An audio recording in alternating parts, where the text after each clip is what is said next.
በስመ አብ ወወልድ ወመንፈስ ቅዱስ አሐዱ አምላክ አሜን። ዳዊት ለእግዚአብሔር ቤት ሊሠራ ሲል የተሰጠው ያልተጠበቀ ምላሽ። የንጉሡ ጭንቀት። በኢየሩሳሌም ቤተ መንግሥት ሳለ ሰላም ሰፍኗል። ንጉሥ ዳዊት በዙሪያው ካሉ ጠላቶች ሁሉ አልፎ በዝግባ እንጨት በተሠራው በአማረ ቤተ መንግሥቱ ውስጥ ተቀምጦ ሳለ አንድ ነገር በልቡ ይመላለስ ጀመር። መስኮቱን ተሻግሮ ሲመለከት የእግዚአብሔር ታቦት አሁንም በድንኳን ውስጥ ተቀምጦ አየ። ዳዊት ነቢዩ ናታንን አስጠርቶ እንዲህ አለው፣ እስኪ እኔ በዝግባ ቤት ተቀምጫለሁ፣ የእግዚአብሔር ታቦት ግን በመጋረጃው ውስጥ ይኖራል። ዳዊት ለእግዚአብሔር ክብር የሚመጥን ታላቅ መቅደስ ለመስራት መመኘቱ ነበር። ናታንም የንጉሡን ቅንነት አይቶ እግዚአብሔር ከአንተ ጋር ነውና በልብህ ያለውን ሁሉ አድርግ አለው። የሌሊቱ ድምፅ። ነገር ግን በዚያኑ ሌሊት የእግዚአብሔር ቃል ወደ ናታን መጣ። የእግዚአብሔር ሐሳብ ከሰው ሐሳብ የተለየ ነበር። እግዚአብሔር ናታንን እንዲህ አለው፣ ሂድና ለባሪያዬ ለዳዊት እንዲህ በለው፣ የምኖርበትን ቤት የምትሠራልኝ አንተ ነህን? ከግብፅ ከወጡበት ቀን ጀምሮ እስከ ዛሬ ድረስ በድንኳን ውስጥ እመላለስ ነበረ እንጂ በቤት ውስጥ አልኖርኩም። ከእስራኤል ልጆች ጋር ሲሄድ ሕዝቤን እንዲጠብቁ ካዘዝኋቸው መሪዎች አንዱን ስለምን የዝግባ ቤት አልሰራችሁልኝም ብዬ ተናግሬአለሁን? ያልጠበቀው የተስፋ ቃል።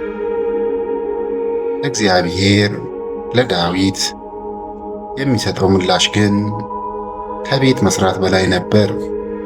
እግዚአብሔር እንዲህ ሲል አዘዘው፣ ከበግ ጥበቃ አንስቼ በእስራኤል ላይ መሪ ያደረግኩ እኔ ነኝ። በሄድበት ሁሉ ከአንተ ጋር ነበር። አሁንም በምድር ላይ እንዳሉ ታላላቅ ሰዎች ስምህን ታላቅ አደርገዋለሁ። አንተ ለእኔ ቤት ትሠራለህን? አይደለም፣ እኔ ግን ቤት ወይንም ዘር እሠራልሃለሁ። እግዚአብሔር ታላቅ ቃል ኪዳን ገባለት። ዳዊት በሚያርፍበት ጊዜ ከወገቡ የሚወጣውን ዘር እንደሚያስነሳ መንግሥቱንም እንደሚያጸና እርሱም ለእግዚአብሔር ስም ቤት እንዲሠራል ተናገረ። የመንግሥቱንም ዙፋን ለዘላለም አጸናለሁ፣ እኔ አባት እሆነዋለሁ፣ እርሱም ልጄ ይሆነኛል የሚል የዘላለም ተስፋ ሰጠው። የዳዊት ምስጋና። ንጉሥ ዳዊት ይህንን ሰምቶ ደነገጠ። ወደ እግዚአብሔር ፊት ገብቶ ተንበረከከ፣ እንዲህም አለ፣ ጌታ እግዚአብሔር ሆይ እኔ ማን ነኝ? ቤቴስ ምንድን ነው? እስከዚያ ያደረሰኝ? ይህ ደግሞ በዓይንህ ፊት ትንሽ ሆኖ ሳለ ስለ ባሪያ ቤት ለረጅም ዘመን የሚሆን ተስፋን ተናገር። ዳዊት የእግዚአብሔርን ታላቅነት እያደነቀ እስራኤልን ከመሰለ ሕዝብ ጋር ስላገናኘውና እንዲህ ያለ የማይታመን የተስፋ ቃል ስለሰጠው አምላኩን አመሰገነ።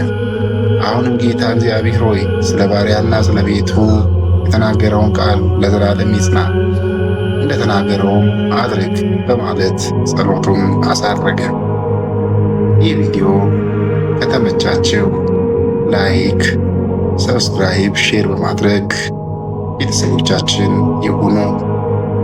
ያላችሁን ሐሳብ በኮሜንት ያጋሩ። እግዚአብሔር ይባርክልን።